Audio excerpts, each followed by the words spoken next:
우리 함께 보실 오후에 하나님과 함께 보실 하나님 말씀은 열왕기하 1장입니다.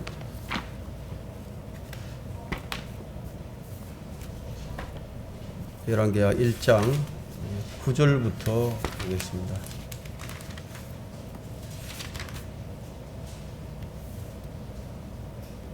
열왕기하 1장 9절부터 12절까지 보도록 하겠습니다.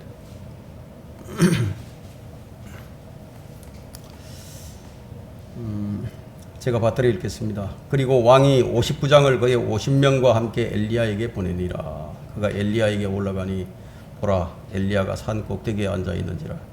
그가 엘리야에게 말하기를 하나님의 사람이여 왕께서 내려오라고 말씀하셨나이다. 엘리야가 대답하여 59장에게 말하기를 만일 내가 하나님의 사람이라면 하늘에서 불이 내려와 너와 너의 50명을 사르리라. 하자 하늘에서 불이 내려와 그와 그의 50명을 사르더라. 왕이 또다시 다른 59장을 그의 50명과 함께 보내니 그가 엘리야에게 대답하여 말하기를 오 하나님의 사람이여 왕께서 이같이 말씀하시기를 속히 내려오라 하셨나이다 하자. 엘리야가 대답하여 그들에게 말하기를 만일 내가 하나님의 사람이라면 하늘에서 불이 내려와 너와 너의 50명을 사르리라. 하니 하나님의 불이 하늘에서 내려와 그와 그의 50명을 사르더라. 그러자 왕이 다시 세 번째 59장을 그의 50명과 함께 보내니 그 세 번째 59장에 올라가서 엘리야 앞에 이르러 무릎을 꿇고 간구하여 말하기를 오 하나님의 사람이여 내가 청하오니 나의 생명과 당신의 종들인 이 50명의 생명을 당신의 목전에서 소중히 여기소서. 첫 번째 59장과 두 번째 59장하고는 너무 다르죠. 양상이 너무 다릅니다. 보소서 하늘에서 불이 내려와 전번 두 59장을 그들의 50명과 함께 불살랐나이다. 그러므로 나의 생명을 당신의 목전에 소중히 여기소서 하더라. 주의 천사가 엘리야에게 말하기를 여기까지만 보도록 하겠습니다.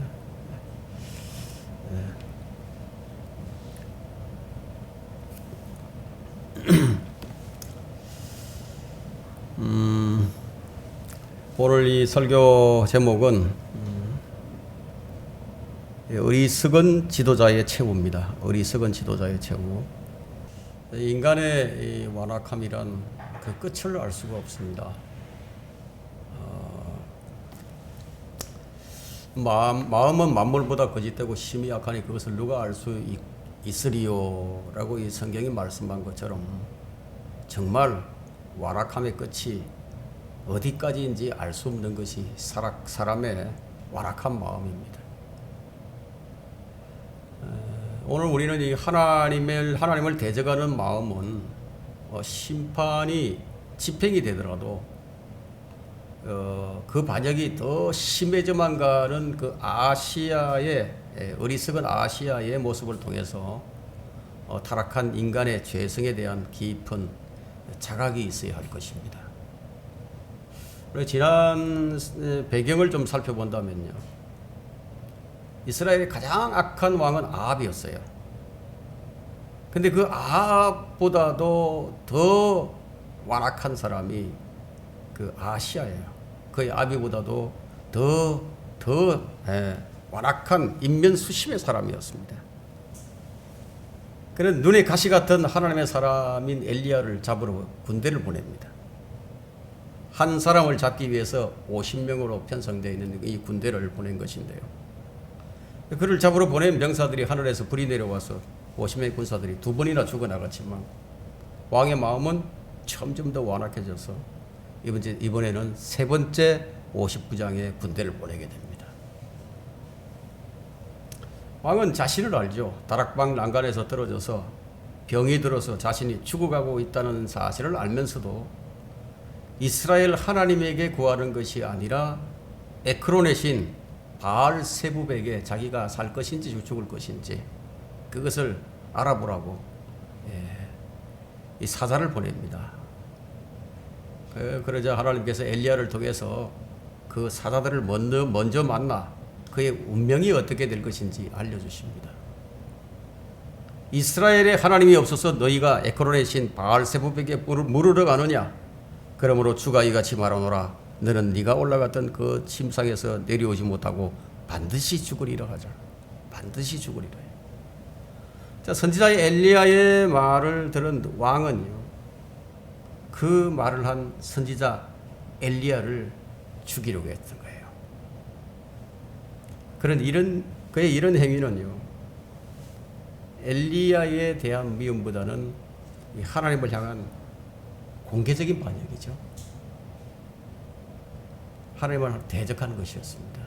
첫 번째 59장, 또 두 번째 59장은 엘리야를 조롱합니다. 그런데 세 번째 59장은 주님을 두려워하고 엘리야를 두려워했습니다. 우리는 이 세 번째 59장을 통해 위에서 내려오는 부당한 명령들이 있습니다. 위에서 내려오는 이 부당한 명령을 수행하는 사람이 어떻게 처신을 해야 하는가, 그 지혜를 오늘 배우고자 하는 겁니다. 어리석은 지도자의 최후 첫 번째는, 어리석은 통치자는요, 타인의 생명을 소중하게 여기지 않습니다.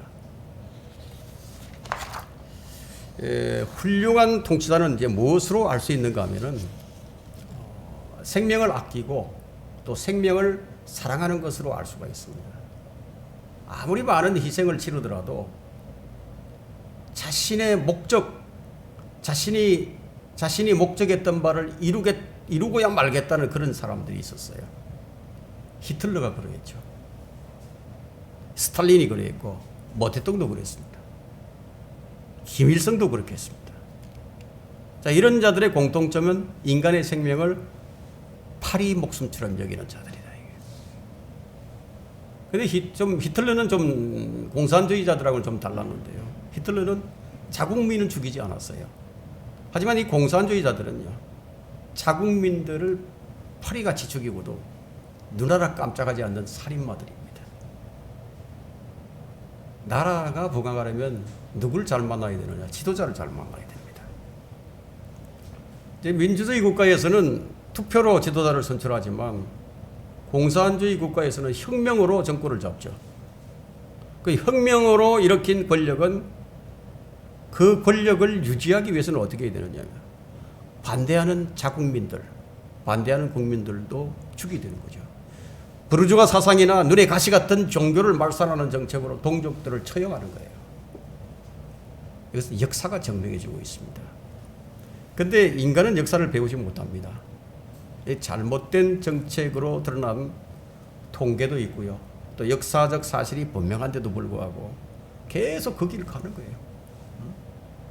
이 본문에도 지금 마음이 만물보다 거짓되고 악한 이 한 인간이 지금 어떤 악행을 저지르고 있는가를 지금 보여줍니다.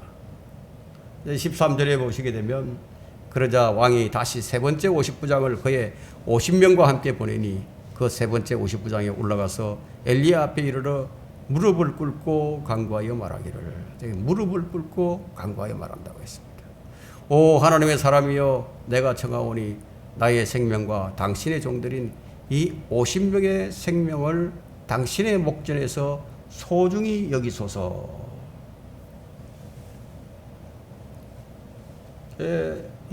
먼저 이 두 번의 59장과는 전혀 태도가 다릅니다. 무릎을 꿇고 간구하여 말하기를 했죠. 무릎을 꿇고 간구한다고.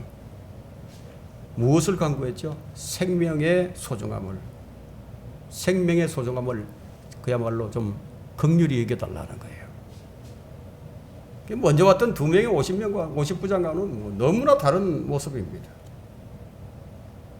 지금 이 세 번째 59장의 부하들은 지금 지도자를 아주 잘 만난 복 있는 사람들입니다. 이 지혜로운 지도자를 만난 덕분에 그들의 목숨이 보존이 되는 거예요.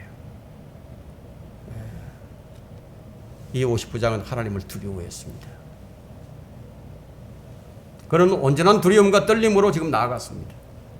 그는 자신이 왕의 명령을 받아 엘리야를 지금 잡으러 왔지만, 왕의 명령과 하나님의 사람을 대하는 이런 모순과 갈등을 지혜롭게 해결하려고 했던 거예요. 어떻게 해서 이 두 가지를 함께 이룰 수 있을까요? 지혜가 없으면 못하죠. 왕의 명령도 수행을 해야 하고 하나님의 사람도 노엽게 하지 않는 지혜를 가져야 했던 거예요. 바로 이 59장은 지혜를 가진 사람이었습니다. 병상에 누워서 죽어가는 왕이 자기 병사들이 2번씩이나 하늘에서 불이 내려와 죽었다는 사실을 알면서도 또다시 죽음으로 내모는 왕의 명령을 받은 이 50명의 군사들이 얼마나 그 심적인 마음이 고민이 얼마나 클 건지 한번 생각을 해보세요. 가면 죽는데. 가면 죽는데 안 갈 수도 없고 왕의 명령인데. 고민이 얼마나 크겠어요. 자, 우리 역시 마찬가지예요. 우린 때로는 세 번째 50부장과 같은 그런 처지에 놓여 있을 때가 있습니다. 자, 이 일을 해야 하느냐, 이거 안 해야 하느냐, 이거예요. 이제 고민에 빠지죠. 뭐 고민에 빠지는 정도 같으면 괜찮은데요. 어쩔 수 없이 하나님을 대적하는 명령을 수행해야 할 때 그 난감함이란 뭐 이루 말할 수가 없는 것이죠. 제가 잠깐 그 루마니아에서 있었던 그 일화를 좀 소개를 하겠습니다. 그 루마니아가 이제 공산 국가였을 때요. 그 공산당의 그 공안 간부가 당으로부터 이제 반정부 활동을 한다거나 또 국가 지도자에 대한 그 비판적인 그런 설교를 하는 목사들을 모두 다 잡아들이라는 그런 이제 명령을 받게 됩니다. 그는 이제 이 부하들을 데리고 교회를 돌면서 이제 정보를 수집하고 또 이 목사들의 명단을 작성을 하는 거예요. 그 명단에 오르는 사람들 어떤 사람이겠습니까? 가장 성경적인 설교를 하는 사람들이 명단에 오르겠죠. 어떤 한 목사가 타깃이 됐습니다. 그 공안 간부는 뭐 신실한 그런 그 신앙의 소유자는 아니었지만 그래도 좀 하나님을 두려워하는 그런 측면이 좀 있었어요. 그래서 이 목사를 연행한다는 것이 참 몹시 이제 부담스러운 일이었는데 어떻게 할 수 없잖아요. 명령을 받았으니까 어쩔 수 없이 이제 명령을 수행하려고 이제 그 교회를 가는 거예요. 가서 이제 설교를 듣습니다. 설교가 끝나자 곧바로 강단으로 가서 목사에게 당신이 지금 이 한 설교는 좀 반국가적인 내용이 들어 있으니까 함께 가야 되겠다고. 그러자 이 목사님이 얼마나 지혜로운 사람인지 아십니까? 잠깐 좀 기도를 한 후에 좀 데리고 가라고. 그렇게 이제 청을 하고 기도를 하기 시작했는데요. 이 목사가 기도를 하는 거예요. 국가와 민족을 위해서 기도를 합니다. 정부의 지도자들과 올바른 법이 제정될 수 있도록 간절히 기도하고 딱 일어선 거예요. 데려가라고. 그의 기도가 그야말로 구구절절히 하나님과 이웃을 향한 그런 사랑이 가득한 그런 한편의 설교 같은 기도였습니다. 자, 이 기도를 들은 이 공안 간부는요, 그 명단에서 목사의 이름을 지우면서 그건 이렇게 쓰는 거예요.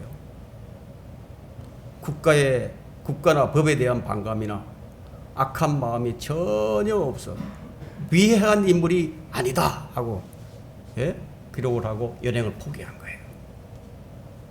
그런 종교를 이용해서 강단을 통해서 청중들을 선동해서 시위를 하도록 유도하거나 국가에 대해 악감을 품도록 하는 설교자가 아니라 오히려 나라를 위해서 기도를 하는 성도들로 하여금 나라를 위해서 국가를 위해서 기도하도록 만드는 그런 설교자라는 사실을 알았던 거예요.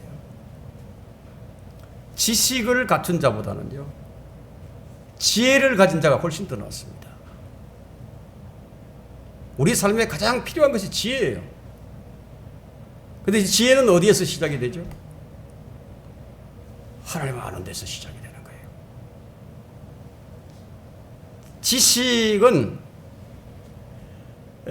지식은 이 사실들을 축적하는 거죠. 즉 이제 진실과 거짓인 것을 배우는 것이라고 한다면은, 지혜는 그 배운 사실들을 적용하는 법을 아는 것이 지혜입니다. 분별은요, 그것들이 하나님과 관계를 갖는 것을 아는 것이 분별입니다. 잠언 2장 10절부터 이제 12절에는 이런 말씀이 있습니다. 지혜가 네 마음에 들어가면 지식이 네 혼을 즐겁게 할 것이며 분별이 너를 보호할 것이요 명철이 너를 지켜 악인의 길과 삐뚤어진 것들을 말하는 자로부터 너를 구해내리라. 무엇이 한다고 그랬죠? 지혜가 한다고 그래요. 목사가 바로 이런 사람이었어요. 지혜로운 자였습니다. 지혜는 줄을 아는 지식에서 나오게 됩니다. 우리 삶에 가장 필요한 것이 지혜예요. 지혜. 지금 주님은 우리에게 지혜를 구하라고 말씀하셨죠. 꾸짖지 아니하신다고, 넘치도록 부어주신다고, 지혜를 구하라고 하셨어요. 이 세 번째 59장도 역시 생명의 소중함을 알고 있는 지혜로운 사람이었습니다. 자기 부하의 생명을 아끼는 자였죠. 왕의 명령을 받은, 왕명을 받은 이 59장과 자, 이 59장은 왕과 지금 엘리야 사이에서 자신이 할 수 있는 최상의 방법을 강구를 했습니다. 어리석은 왕의 명령에 지금 불복종할 수도 없는 노릇이고, 그렇다고 하나님의 사람인 엘리야 선지자를 강제로 연행할 수도 없는 이런 상황에서 그는 엘리야 앞에 무릎을 꿇은 거예요. 오 하나님의 사람이여, 오 하나님의 사람이여, 내가 청하오니 나의 생명과 당신의 종들인 이 50명의 생명을 당신의 목전에서 소중히 여기소서. 참 지혜로운 사람이었죠. 일어서서 얻을 수 없는 것은요, 무릎을 꿇고 얻어야 하는 거예요. 여러분 얼마나 주님 앞에 무릎을 자주 꿇습니까? 무릎을 꿇어야 하는 거예요. 그는 엘리야를 두려워해서 또 왕명을 거역하거나 또 회피하지도 않았고, 또 왕명이라는 이유 하나만으로 엘리야를 함부로 대하지도 않았다. 때로는 우리는요, 명령을 거부할 때도 있지만 이와 같이 명령에 복종해야 할 때도 있는 거예요. 아시아는 세 번째 59장과는 다르게 매우 어리석고도 완악한 왕이었습니다. 그는 자기 부하들의 생명을 아낄 줄 모르는 사람이었어요.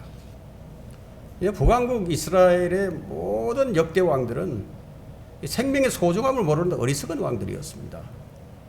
그 결과로 북왕국 이스라엘은 BC 721년에 아시리아에 멸망당한 후 흔적도 없이 사라져버렸죠. 지금도 이 열 지파는 나타나지 않고 있습니다. 그럼 이들은 대환란이 끝날 때라야 다시 돌아오게 될 겁니다. 어리석은 지도자의 최후. 두 번째는 어리석은 지도자의 어리석음은요, 절구에 넣고 찌을지라도 그의 어리석음은 그에게서 떠나지 않습니다. 이 어리석음이라는 게 이런 거예요. 참 사라지지 않아요. 정말. 그래서 지혜가 어디서부터 나온다고요? 지혜는 하나님께로부터, 하나님을 아는 지식에서 나오는 것이 진짜 지혜입니다. 어리석은 지도자를 만나게 되면 국민이 고통을 당합니다. 그러면 어리석은 지도자는 왜 만나게 되는 것일까요? 참 이런 질문하는 사람들이 참 많이 있습니다. 왜 어리석은 지도자를 만나게 되었을까? 잘 나가던 사회가 공의와 정의가 다 사라져버리고 부정과 부패가 만연하게 되면요, 사람들은 가장 먼저 하나님을 원망하게 됩니다. 거기다가 먹고 살기가 좀 각박해지거나 자유를 박탈당하게 되거나 통제사회가 되게 되면 가장 먼저 하나님을 원망하게 되죠. 하나님이 계시다면 왜 이런 지도자들을 주시겠느냐 이거예요. 그러면서 나는 하나님을 이제 안 믿겠다. 그런 사람들도 없지 않아 많이 있습니다. 제국의 흥망성쇠는 하나님의 손에 달려 있는데, 그것이 분명한데, 그런데 왜 하나님께서는 어리석은 지도자들을 주시는 것일까요? 그것은요, 그 나라에 어리석은 백성들이 많기 때문입니다. 하나님께서는 어리석고 패역한 이런 백성들의 수가 많아지면요, 그게 걸맞는 지도자를 주시는 거예요. 백성이 원하는 대로 주시는 겁니다. 이 나라 역사를 돌아본다면은 현명한 지도자보다는 어리석은 지도자가 훨씬 더 많았습니다. 그래서 무엇을 입증하는가 하면 이 나라 백성들의 수준이 그것밖에 안 되기 때문이에요. 자, 이 나라를 한번 보세요. 이 나라가 세계적으로 랭킹 1위가 되는 게 얼마나 많은지 아십니까? 거의 독보적이에요. 술을 가장 많이 먹는 나라 1위예요. 거짓말을 가장 많이 하는 나라, 위증이 가장 많은 나라 1위예요. 자살률이 가장 높은 나라 1위예요. 아기를 안 낳기로 유명한 1등 국가예요. 요즘 부동산 한번 보세요.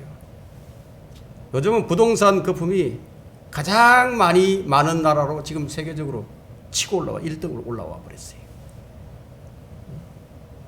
영혼까지 끌어다가 비트코인에 투자를 하더니만 그 다음은 지금 주식에 투기를 하고 그냥 부동산에 투기를 합니다. 온 국가가 투기 열풍에 휩싸여 있습니다. 젊은이들이 희망이 다 사라져 버렸어요. 그것도 5년도 안 됐어요. 다 사라져 버린 거예요. 젊은이들이 그래서 비트코인을 하게 된 겁니다. 희망이 없으니까 이거라도 해서 한탕 하자 이거예요. 4년 동안에 부동산 정책이 27번 발표가 됐습니다. 노무현 때는 17번이었어요. 사람들은 이제 정부의 부동산 정책 믿지 않아요. 비웃죠. 오히려 정책이 발표될 때마다 부동산은 더 오르고 있습니다. 어리석은 지도자를 만나게 되면요, 국민이 고통을 겪게 됩니다. 오늘날 온갖 사회적 병폐는 무엇 때문인가? 바로 어리석은 지도자 때문입니다. 그래서 공무원, 사법부, 입법부, 경찰, 검찰, 원자력, 금융, 언론, 교육, 체육 모든 영역이에요. 부정과 부패로 얼룩져 있죠. 사회적인 불신이 지금 가중되고 있습니다. 성경은 이 아시아 같은 완악한 지도자의 어리석음에 대해서 어떻게 말씀하시느냐 하면요, 여러분 잠언 27장 22절 한번 펼쳐보십시오.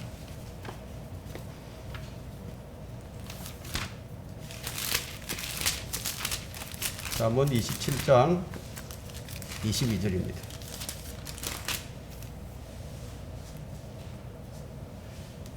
네가 어리석은 자를 곡식과 함께 절구에 넣고 공의로 찌을지라도 그의 어리석음은 그에게서 떠나지 아니하리라. 정말 이건 이해가 안 되는 일이죠. 여러분 파라오를 한번 보세요. 파라오 이해가 됩니까? 파라오 이해 안 되는 어리석은 지도자예요. 이게 지금 아시아가 그래요. 실패가 완전하게 드러나고 그 정책이 완전히 잘못된 것이 드러났음에도 계속해서 그 정책을 강력하게 집행해 나가는 모습들을 우리는 지금 보고 있는 거예요. 독재자로부터. 이 사람들은요, 죽어도 고하고 갑니다. 죽어도 고해요. 백성들이 아우성을 치고 반대 시위를 하고 못 살겠다고 난리를 치는데도 왜 눈 하나 깜짝하지 않고요, 끝까지 안 되는 길로만 가는 거예요. 정말 절구에 넣고 공의로 찌어도 빠지지 않는 어리석음이에요. 파라오, 아시아 같은 이 왕들은요, 아무리 징계를 가해도 점점 더 완악해져만 갑니다. 그 원인이 무엇인지 아십니까? 마음속에 악이 가득 차 있기 때문이에요. 악이 가득 찼습니다. 전도서 9장 3절에는 정녕 사람들의 아들들의 마음이 악으로 가득 찼으며 그들이 살아있는 동안에 미친 마음을 품다가 후에는 죽은 자에게로 간다는 것이라. 미친 마음을 품고 있는 거예요. 정말 해도 안 되는 사람들이 있어요. 정말 방법이 없어요. 자, 우리는 이 사건을 통해 한 가지 교훈을 배울 수 있는데, 하나님께서 아무리 은혜를 베풀려고 기회를 주어도 회개하지 않는 마음이 있어요. 그렇게 수없이 기회를 주시는데도 회개하지 않는다. 그 마음이 완악한 마음입니다. 그 완악한 마음 앞에는 주님께서도 어찌할 수가 없어요. 지혜로운 세 번째 50부장은요, 앞서간 두 50부장들의 죽은 원인과 이유를 정확히 알았어요. 그래서 하나님의 심판이라는 걸 알았어요. 하나님의 심판에 대한 두려움을 가지고 있었다. 그 14절 한번 보세요. 보소서 하늘에서 불이 내려와 전번에 두 50부장을 그들의 50명과 함께 불살랐나이다. 그러므로 나의 생명을 당신의 목전에서 소중히 여기소서. 간절한 기도죠. 예, 간절한 기도입니다. 호소력이 있습니다. 예. 이 50부장의 이런 호소는 조금도 헛되지 않았어요. 하나님께서는 이런 사람들을 향해서는 심판을 내리시지 않았어요. 예. 하나님께서는 언제나 겸손히 구하는 자에게는 더 많은 은혜를 내려주십니다. 그가 전에 어떤 사람이었다 할지라도 용서하실 준비가 다 되어 있는 분이에요. 자비가 풍성하신 하나님이십니다. 인간이 하나님을 설득하는 방법은 다른 게 없어요. 하나님을 설득하는 방법은 딱 한 가지 있어요. 예? 그분 앞에 엎드려 간구하는 거예요. 납작 엎드려서 간구하는 거예요. 그 세 번째 50부장은 자신을 낮추고 하나님과 엘리야의 자비를 입고자 했습니다. 어떤 사람이 이런 말을 했습니다. 하나님과 투쟁함으로써 얻어지는 것은 아무것도 없다. 그리고 다른 사람들의 완고함의 치명적인 끝을 보고 배우는 사람들이 지혜로운 사람이다. 이런 말을 했습니다. 근데 우리 삶에는 지혜가 필요합니다. 아는 것이 많다고 해서 지혜로운 자가 아니에요. 지혜가 부족하면 참 인생이 어려워집니다. 만일 우리가 세 번째 50부장이었다고 한번 생각을 해봅시다. 가정을 해보자 이거예요. 그게 나였다면은 나는 과연 어떻게 했을 것인가? 여러분 성경적 지식이 많아도요 지혜가 없을 수 있어요. 성경적 지식이 많아도 주님을 두려워하지 않게 되면 그 사람은 지혜가 없는 사람이에요. 주를 아는 지식이 주를 두려워함이 지혜의 시작이라고 말했는데 주를 두려워함이 지식과 명철의 시작이라고 했습니다. 아무리 지식이 많아도요 지혜롭게 사용할 줄 모른다면 그 지식은 무용한 겁니다. 지혜와 명철은 주를 두려워하는 자에게 주어지는 겁니다.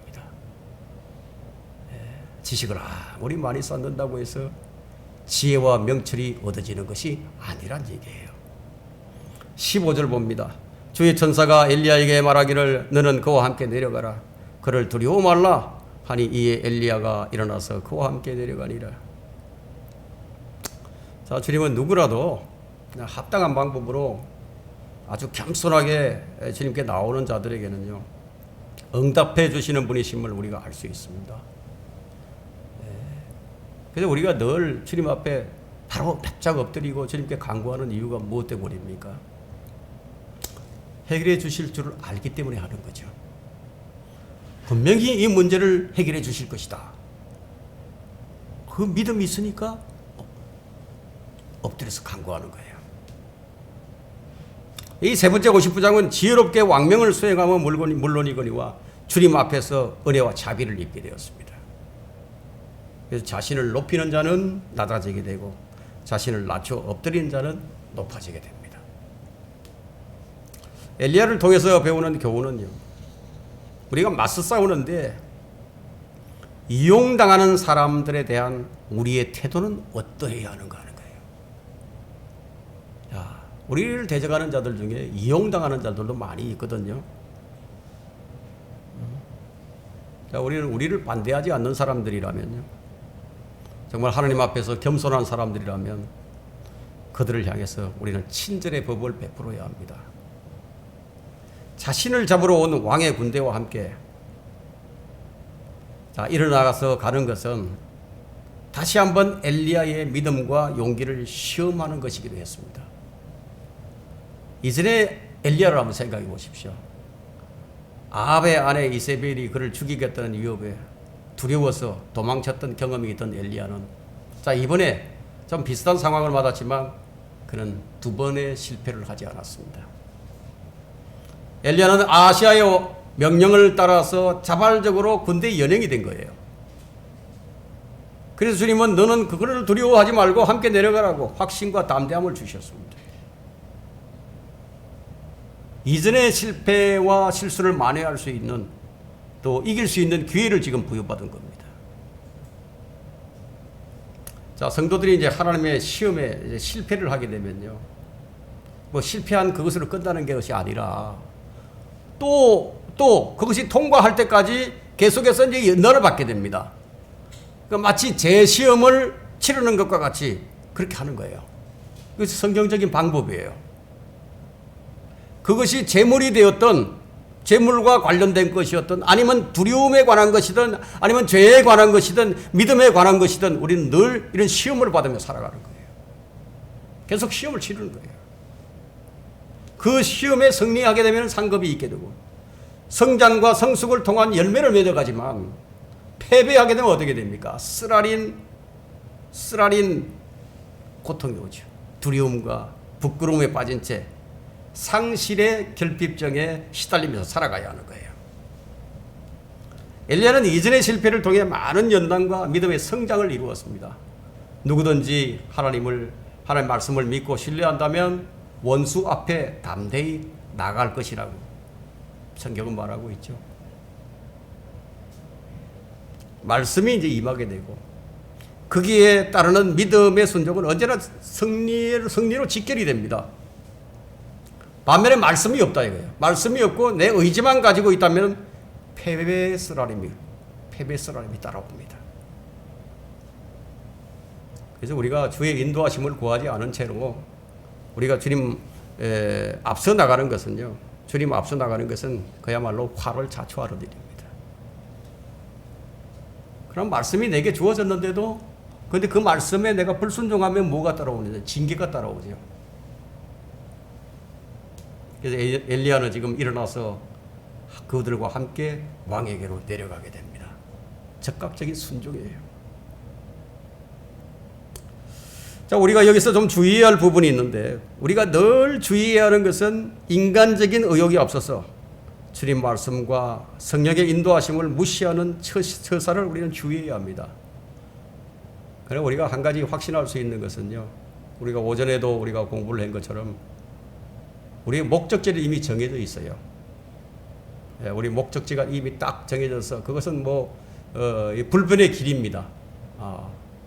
우리는 분명히 거듭난 성도들, 구원받은 성도들은 몸이 구속을 받게 되고 그리스도 같은 몸을 입게 되고 우리는 그렇게 간다. 이건 정해져 있는 길이다 이거예요. 근데 그 길을 가는 동안에 우리는 무엇을 따라야 하느냐면, 오늘 아까 찬송 불렀죠. 344장에 찬송 불렀습니다. 주의 발자취를 따라가는 거예요. 그런데 주의 발자취가 어떤 사람에게는 잘 보이고 어떤 사람은 잘 안 보여요. 주의 발자취를 따라가는데요, 주의 발자취는 마치 무엇과 같으냐면 하얀 눈이 내려 있어요. 하얀 눈이 내려 있는데 그 하얀 눈 위에 찍혀 있는 발자국이에요. 그게 주님 발자국만 딱 찍혀 있는 거예요. 그 발자국이 보이는 사람들은 그 발자국에 자기 발을 포개면서 주님을 따라가겠죠. 근데 이게 잘 안 보인다 이거예요. 안 보이니까 그 발자국을 거기다 올려놓지 못하니까 자꾸만 실패하는 거예요. 근데 주님은 어떤 분이신지 아십니까? 어떤 목사가 이런 예화를 들어서 설교를 한 적이 있는데요. 자신이 이제 이 꿈을 꾸었는데, 자기가 주님을 만났어요. 하늘나라 올라갔습니다. 올라갔는데 주님을 만났는데 주님께서 자신에게 이 자기가 걸어온 길을 다 보여주시더랍니다. 근데 보니까 발자국이 나 있는데 발자국이 4개가 나 있더랍니다. 2사람의 발자국이 있더라 이거예요. 2사람의 발자국이. 그런데 중간중간에 보니까 한 사람의 발자국만 또 있더라는 거예요. 끊어지고 한 사람의 발자국으로 이어졌다. 다시 2사람의 발자국이 나타났다가 또 한 사람의 발자국이 생겨. 이것이 계속 보여지더라는 거예요. 그게 무엇입니까? 물었다 이거예요. 물으니까 주께서 하시는 말씀이, 네가 힘들고 지치고 낙심해 있을 때 내가 너를 업고 걸어갔으니까 지금 발자국이 하나밖에 안 보인다고. 자, 이런 말씀을 이런 이제 예화를 들어서 한 얘기를 제가 들은 적이 있는데요. 주님 그와 같은 분이십니다. 낙심하지 마세요. 두려워하지도 마세요. 주님이 우리가 힘들고 지치고 낙심할 때 우리를 업고 가고 계십니다. 아십니까? 주님 그런 분이라고.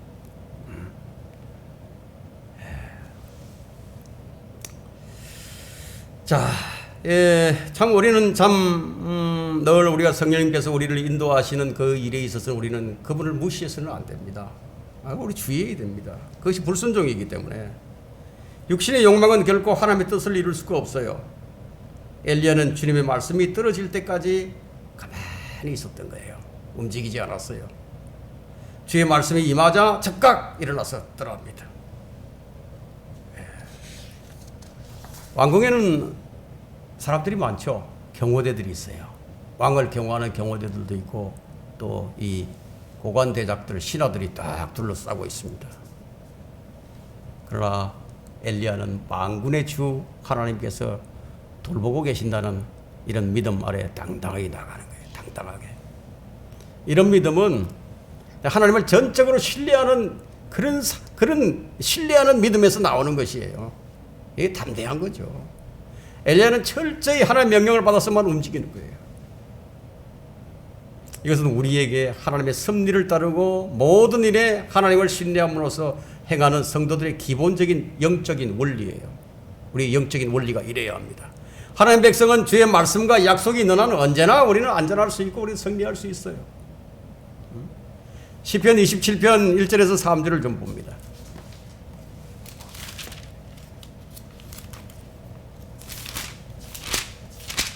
시편 27편 1절로부터 3절입니다. 주는 나의 빛이요 나의 구원이시니 내가 누구를 두려워하리요. 주는 내 생명의 능력이시니 내가 누구를 무서워하리요.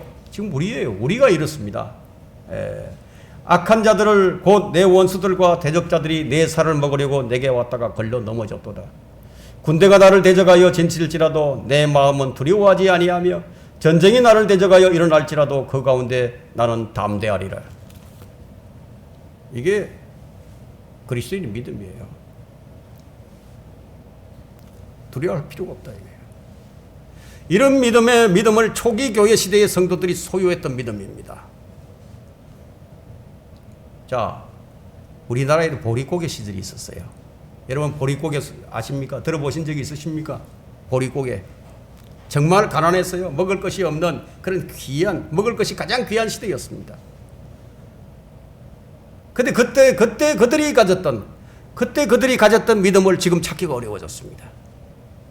죽으면 죽으리라는 믿음을 가진 자들, 주를 믿고 주를 섬기기 위해서라면 어떤 일도 감내하고자 하는 그런 믿음, 일제 식민지 때나 한국 전쟁 위기 속에서 가졌던 믿음이 바로 이런 믿음이었어요.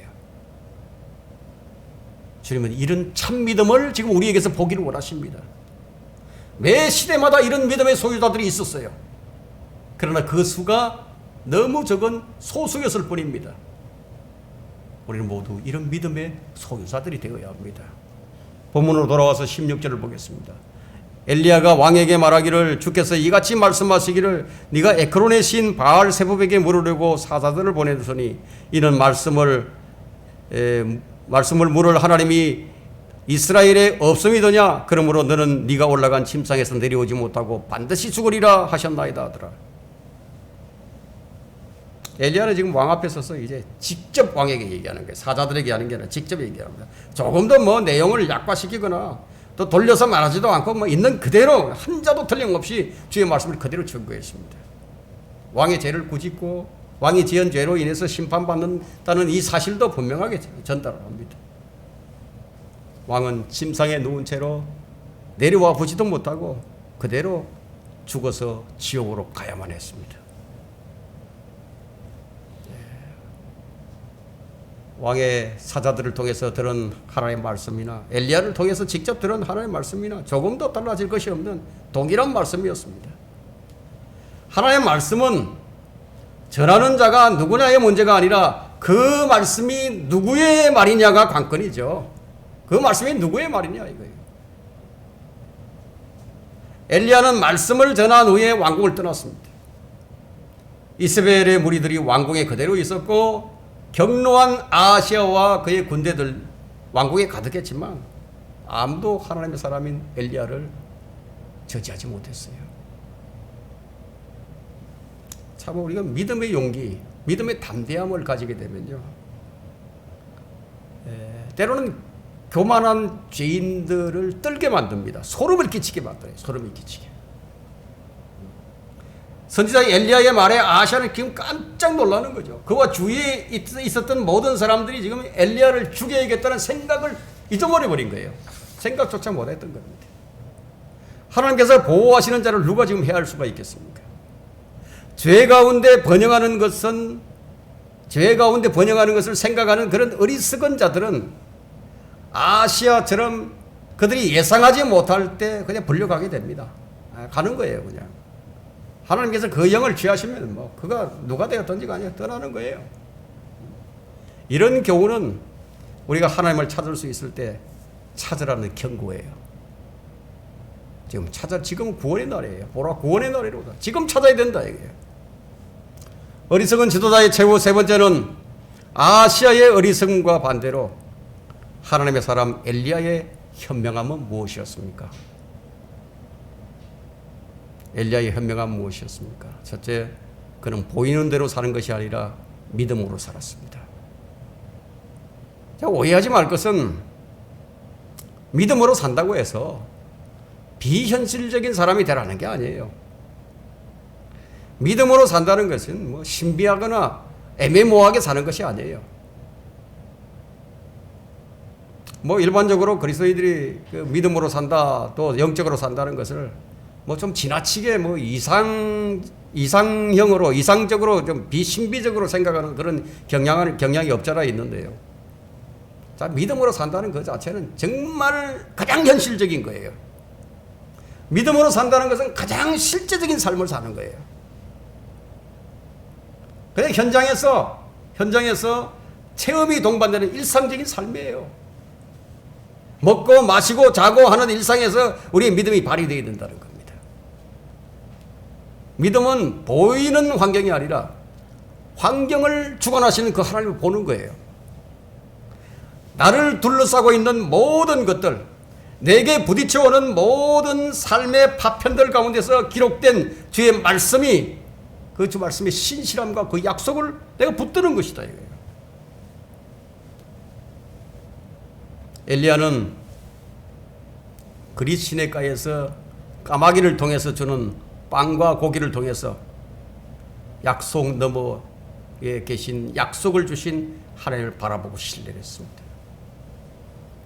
하나님에 대한 믿음만큼 하나님을 영화롭게 하는 것이 없고요, 하나님에 대한 불신만큼 하나님을 불쾌하게 만드는 것도 없습니다. 엘리야의 현명함은 둘째, 엘리야의 삶은 분리된 삶이었습니다. 오늘날 기독교는 세상과 연합을 부르짖고 있죠.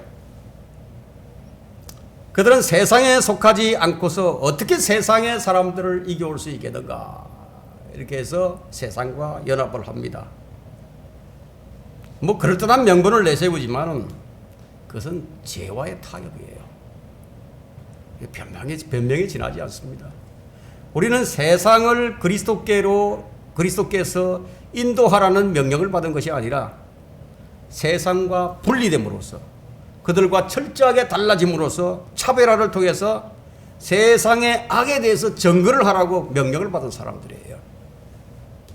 너희는 세상과 일치하지 말고 마음을 새롭게 함으로써 변화를 받아 하나님의 선하시고 기뻐하시고 온전한 뜻이 무엇인지 입증토록 하라. 이것이 믿음으로 사는 사람이에요. 그래서 엘리야의 삶은 아주 세상과 철저하게 분리된 삶이었습니다. 엘리야는 타락한 백성들과 친구되는 것이 아니라 그들의 죄를 지책하는 입장에 섰는데, 이런 자세는요, 뭐 분명하죠. 세상으로부터 배척받을 수 없는 그런 행동들입니다. 그러나 참된 믿음의 소유자들은 세상이 나를 못 받고 나를 배척하고 거부하는 것을 두려워해서는 안 된다는 거예요. 세상이 나를 이해해주지 못하는 것에 대해서 안타까워해서도 안 된다는 겁니다. 어차피 세상은 나를 이해하지 못해요. 어차피 세상은 나를 알 수도 없어요. 만일 세상이 나에게 호감을 가지고 나를 선대해 준다면 지금 나의 신앙이 지금 잘못되어 있는 거예요. 우리는 결코 세상에서 친절을 얻을 수가 없습니다. 우리는 그리스도의 정인으로서 증거의 능력을 소유한 채 살아가려면요, 필연적으로 분리된 삶을 살아가야 합니다. 그리스도인이 그리스도인답게 사는 유일한 방법은 세상과 분리되어 그리스도와 연합하는 길밖에 없는 거예요. 엘리야의 현명함 세 번째는요, 엘리야는 평지보다 산지를 택했습니다. 무슨 말이죠? 살기 좋은 곳보다는 고난을 택했다는 얘기죠. 그는 본래 길르앗 산지 사람이었는데 그가 싸운 곳이 갈멜산입니다. 그는 기도하기 위해 평지가 아니라 갈멜산 꼭대기로 올라갔습니다. 그는 실패한 후에도 호렙산을 찾았습니다. 아시아의 군대를 맞을 때도 산 꼭대기에 앉아 있었습니다. 그는 세상을 더 자세히 더 많이 보기 위해서 산 정상을 택한 것이 아니라 세상을 덜 보고 하늘을 더 바라보기 위해서 산 정상에 택했습니다. 이런 모습들은 우리 주님의 사역에서도 그 모습을 발견할 수 있는데, 주님은 산상 설교를 하셨죠. 산에 올라가 기도하셨죠. 자, 거룩한 산에서 변화도 되셨고요, 올리브 산에서 성천을 하셨습니다. 자, 이런 모습은 우리에게 주는 교훈이 뭐냐면, 우리가 구원받은 후에 이 땅을 살면서 저 하늘을 추구하는 믿음의 의지를 우리에게 잘 보여주는 예시라고 할 수 있습니다. 이것이 바로 위를 바라보는 믿음이에요. 너희가 그리스도와 함께 살아났다면, 그리스도와 함께 살아났으면 위에 있는 것을 구하라. 거기에는 그리스도께서 하나님의 오른편에 앉아 계시느니라. 우리가 위를 보는 거예요. 엘리야의 현명함은 넷째, 엘리야는 위대한 중보자였습니다. 중보자예요. 엘리야의 중보 기도는 그 동기가 뭐냐면 항상 하나님의 영광이었어요. 그 다음이 뭐냐면 백성들의 영적 각성이었습니다. 우리는 흔히 이제 중보 기도를 할 때 상대에게 그 유익한 것들을 대신 빌어주는 정도로 생각을 하지만요, 때로는 상대에게 벌을 내리시고 징계해 주시는 기도도 할 수 있습니다. 하나님의 종은 주 하나님께 그의 원수들을 심판해 주실 것을 구할 수도 있습니다. 왜냐하면 바울이 그들이 차라리 베어지기를 원한다고 말한 것처럼 엘리야 역시 타락하고 완악한 자신의 백성들을 벌해 주실 것을 요구하는 기도로 3년 반 동안 가뭄과 기근을 보내줄 수 있도록 기도를 했습니다. 바울은 그의 복음 사역이 방해받지 않도록 몇몇 사람들이 믿음에서 파선한 그 형제들을 사탄에게 내어준 적이 있습니다. 예레미야 역시 그런 기도를 한 적이 있습니다. 우리 주님 역시 자기 백성을 위하여 기도하셨을 뿐만 아니라 자기 백성들을 향해 불리한 기도도 하셨습니다. 엘리야는 하늘을 닫고 여는 일들을 모두 기도로서 해결했습니다. 엘리야는 기도의 사람, 중보자였습니다. 엘리야의 현명함 다섯째는 엘리야는 용기의 사람이었어요. 엘리야의 담대함은 곳곳에서 발견되는데, 자, 이것은 엘리야의 타고난 성품이 좋아서가 아니라 위로부터 주어진 것이에요. 오늘날 많은 사람들은 자신의 성격과 영적인 그 성령의 열매를 좀 이렇게 혼동하는 경우가 이제 많이 있습니다. 예를 들어서 이제 이 인내라든가 온유, 부드러움 같은 것을 이 타고난 성격에서 찾으려고 한다면요, 아무 의미가 없어요. 그 의미가 없어요.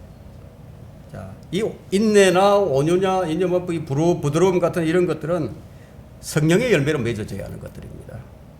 영적인 담대함, 이 용기는요, 하나님을 두려워함으로써 하나님의 예수 그리스도의 약속의 말씀을 신뢰함으로써 주어지게 됩니다. 여러분이 이런 믿음을 갖게 되면요, 사람이 세속적인 말로 간덩이가 커진다는 얘기가 있죠. 담대해지는 거예요. 예. 믿음을 가지게 되면 담대해져요. 두려울 게 없어져 버립니다. 예. 이 베드로의 자신감은 근데 위기 앞에서 여지없이 무너져 버렸죠. 왜 그랬죠? 그 약속의 말씀을 신뢰함으로써 나온 것이 아니었다 이거예요. 연약한 자매들이 고문과 죽음 앞에서도 예수 그리스도를 끝까지 고백하면서 믿음을 지키려고 그 자기 믿음을 자기 신앙을 철회하지 않고 끝까지 지키는 바로 그런 것이 영적인 담대함이에요. 그것이 용기입니다. 엘리야는 아합의 면전에서 심판을 선포했고 혼자서 갈멜산 전투를 수행한 것은 그의 천성적인 기질, 타고난 기질이 아니었다 이거예요. 하나님께로부터 주어진 영적인 힘이었습니다. 그것이 열매였어요. 자, 엘리야는 영적 타락과 육신의 연약함을 몸소 체험했던 사람인데요. 자, 이것은 우리가 죄를 지을 때 변명하기 위해서 엘리야도 그랬는데 나 같은 사람이 뭐 그럴 수도 있는 거지 이렇게 핑계거리로 삼으라고 기록된 것이 아니라 우리 교훈을 위해서 기록된 겁니다. 왜 엘리야는 우리와 좀 뭔가 좀 다른 사람인 것처럼 보이지만 그가 지닌 성정은 우리와 똑같아요. 그가 우리와 좀 달랐던 점이 뭐냐?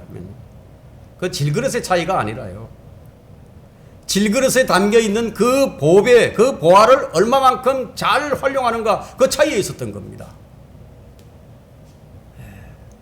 엘리야는 위대한 영적 승리를 한 후에 아합보다 앞서 달려가서 이스라엘에 도착을 했을 때 그는 잠시나마 하나님이 아닌 자신의 힘으로 위대한 이스라엘의 영적 부흥을 좀 주도해 보고자 하는 그런 마음이 싹 더 있었습니다. 그때 그는 분노에 찬 이세벨의 그 직설령을 듣고 난 다음에 두려웠죠. 목숨을 위해서 도망친 적이 있었어요. 이런 현상은 엘리야에게 한 번 좋겠다 이거예요. 그렇다면 우리는 어떻습니까? 우리는 어떻죠? 수없이 지금 반복되고 있지 않습니까? 우리는 여기서 승리를 위해서도 주의 능력과 은혜가 필요하지만요. 그것을 유지하는데 전적으로 주님을 의지해야 한다는 그런 교훈을 여기서 우리가 배우는 거예요. 내 안에 있는 보화를 내가 얼마만큼 잘 활용하는가? 그 차이다 이거예요. 똑같은 성적이에요. 엘리야가 실족했을 때도요. 주님은 그에게 계속적인 은혜를 베푸셨다 이거예요. 낙심한 상태에 있는 그를 일으켜 세우셔서 다시 이전과 같은 그런 용기와 힘을 갖도록 허락을 해주신 거예요. 이것이 구원받은 우리에게 베푸시는 하나님의 한량없는 은혜입니다. 우리에게 지금 이런 것들을 베풀고 계신다 이거예요. 그러나 엘리야는 반복되는 실수로 하나님을 경록케 하지 않았다 이거예요. 한 분을 족했어요. 결론은 우리는 지금 엘리야가 살았던 것과 동일한 배교의 시대를 삽니다. 영적 혼돈의 시대를 살아가고 있습니다. 기독교는 껍질만 남았죠. 하나님의 자녀들은 말씀을 버렸죠. 아합과 아시아처럼 탐심의 우상을 섬기고 있습니다. 이럴 때 우리가 어떻게 해야 할 것인지 몸소 보여준 사람이 엘리야예요. 우리가 어떻게 해야 할 것인가? 예수 그리스도의 십자가의 복음을 들고 세상을 향해 의의 심판과 절제를 선포해야 한다. 그리스도의 보혈은 단지 우리의 죄만 용서하는 의미가 있는 것이 아니에요. 예수 그리스도의 십자가는 바로 죄에 대한 심판, 세상을 향해 내리치시는 하나님의 분노의 심판을 의미하는 겁니다. 예수 그리스도의 십자가의 피는 믿는 자들에게는 무한대의 긍휼과 자비와 은혜를 보장해주는 위대한 능력인 동시에 믿지 않는 자들에게는요, 불타는 지옥행을 확정시켜주는 심판의 표지이기도 합니다. 우리는 모두 주 예수 그리스도를 믿는 하나님의 아들들로서 믿음의 삶, 분리된 삶, 거룩한 삶, 기도의 삶, 위로부터 오는 담대함을 지닌 용기 있는 삶을 살 수 있도록 우리가 결단을 해야 하는 거예요. 우리 눈앞에 보이는 예수 그리스도의 십자가와 흘리신 보혈이 바로 이 시간 우리 마음에 되새겨진다면 우리가 어떻게 살아야 하는지 다른 말이 필요치 않은 거예요. 이제 우리에게 남은 것은 말이 아니에요. 이제 우리에게 남은 것은 바로 믿음의 실천, 행동입니다. 말씀을 마치겠습니다.